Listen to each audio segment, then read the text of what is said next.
In this video, we'll be discussing all of the NBA organizations that never won a championship, and what years did they come close but fell short. First off, just a quick channel introduction. I just started this channel. As you could probably tell, this is my first video, but on this channel, I will be talking all things basketball, from NBA, college, especially with March Madness right around the corner, during the season and off-season topics like trades, predictions, my reactions, my thoughts about current and old basketball topics, and any other ideas or topics you guys want me to speak about or want to know my opinion about. Just let me know down in the comments. But anyway, let's get back to why you're here. This idea actually came to mind because I'm from Michigan, and believe it or not, I'm actually a Detroit Pistons fan. Yeah, I know. The Pistons suck. Why do you like them? They haven't been good in so long. But the way I see it, But I was having a basketball discussion with a family member who's actually a Suns and a Clippers fan. I still don't understand this logo, but whatever, I guess. Long story short, we all know the Pistons have been one of, if not the worst team in the league for the past few years. Even with Kawhi being my second favorite player in the league after Damian Lillard, when it comes to the Pistons, nobody or no other team come over the Pistons. So it's still Detroit versus everybody. Anyway, I couldn't really argue about the current time because we all know the Pistons struggles. But then I thought about the ultimate haymaker, the one thing that neither one of those teams have. At least we won a championship. Actually, we won 3 of them. The bad boy Pistons won back-to-back. I wasn't born for that yet, but the championship I do remember as a kid was in 2004 when they defeated the Lakers. So it made me curious, how many NBA organizations have never won a championship? Huh? Okay, this clearly is not right. Let me keep doing some other research. Here we go. So the actual list of teams are the Jazz, Magic, Pelicans, Timberwolves, Grizzlies, Pacers, Hornets, Nets, Clippers, and the Suns. I'm not adding OKC because they won as the Supersonics. It's the same organization. They just relocated and rebranded themselves, but Clayton Bennett is still the owner of the team and it's still the same organization. Starting with the Utah Jazz. Obviously, they never won a championship. However, they did come close twice, reaching the finals in 1997 and 1998. In the 1997 season, the Jazz were an impressive 64-18. They were the best team in the West, and Karl Malone won his first ever league MVP award. They beat the Clippers, the LA Lakers, and the Houston Rockets in the playoffs to advance to the finals for the first time in franchise history. Unfortunately for the team, they lost to the Michael Jordan-led Chicago Bulls in the finals, and they lost to them in 6 games.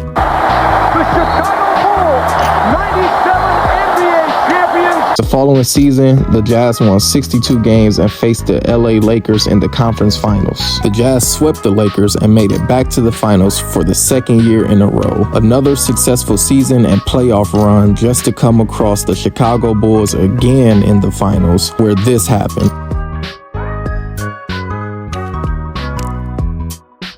Looking at the more modern Jazz with Donovan Mitchell and Rudy Gobert, their best year was in the 2021 season, finishing with the best record in the league at 52-20. But their success would be short-lived as they lost to the Clippers in the Western Conference semifinals. This should have been a year that they at least made it back to the Western Conference finals because Kawhi was out with an injury and it was really just down to Paul George. But as we all know, they still ended up losing, and shortly after, the Jazz decided to trade Donovan Mitchell and Rudy Gobert, and they're currently in a rebuilding mode. They finished last season 12th in the West with a 37-45 record. Lauri Markkanen had a breakthrough year for the Jazz in the 2023 season, averaging 25.6 points, and it seems that he's their building block that they're going to build their team around. Overall, do I think the Jazz are going to win in the upcoming years? Nah, highly doubt it. Sorry, Jazz fans. Now looking at the Orlando Magic, after having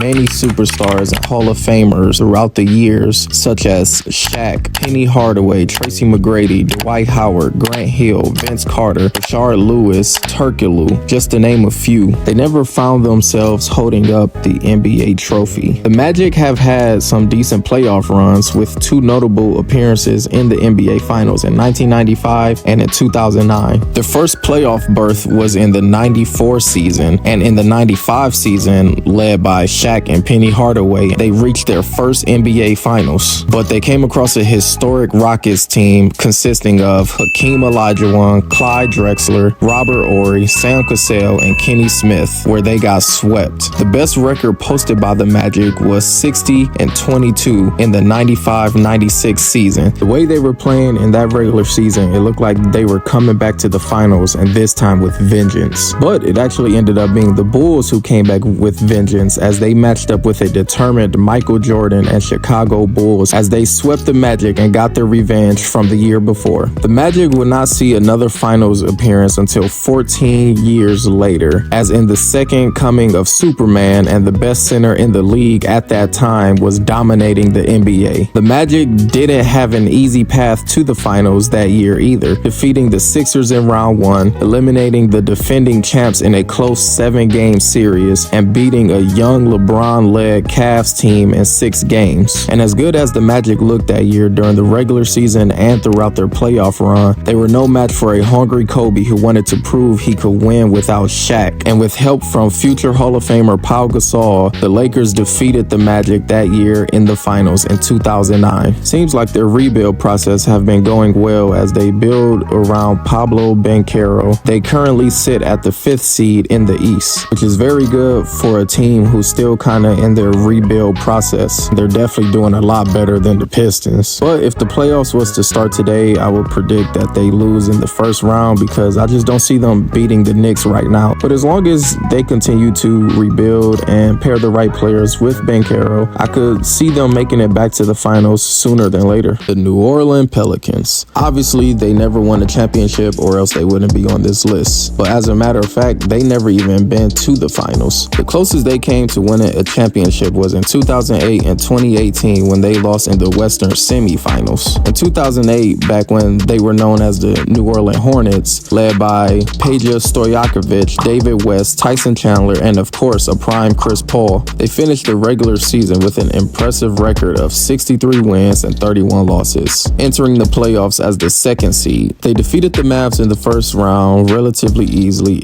eliminating them in 5 games, advancing to face the 3rd seed San Antonio Spurs, led by Tim Duncan, Tony Parker, and Manu Ginobili. The Hornets put up a tough fight but lost in a competitive 7 games. In 2018, now currently known as the Pelicans, led by the big man duo in Anthony Davis and DeMarcus Cousins with a veteran Rondo, they finished the regular season with a 48-win and 34-loss record. Entering the playoffs as the 6th seed, they swept the Blazers in round 1. Playing good all-around basketball made them look like they were a threat in the West, especially with having 2 big men who were arguably probably the 2 best big men in the league at that time. But we all knew their playoff hope was coming to an end as they matched up against the KD-era Warriors, ultimately losing in 5 games. Missing the playoffs for the next 3 years, losing in the first round to the Suns in 2022, and missing again in the 23 season. They currently sit at the 5th seed in the West, and I think they're in a weird spot. They're too good to get a high draft pick, but not good enough to win a championship. I guess you could kind of say they're still in a rebuild mode, but at least they have good pieces to build around, like CJ McCollum, Alvarado, Ingram,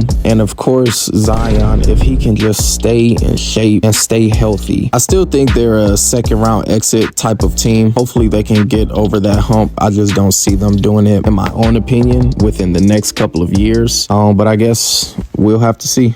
Now moving on to the Memphis Grizzlies. 2013 has been the Grizzlies' most promising season thus far. They made it to the Western Conference Finals. This defensive first style team beat the Clippers in round 1 in 6 games, OKC in round 2 in only 5 games, and put up a tough fight versus the Spurs, taking them all the way to a Game 7 in the Western Conference Finals. Wait, no?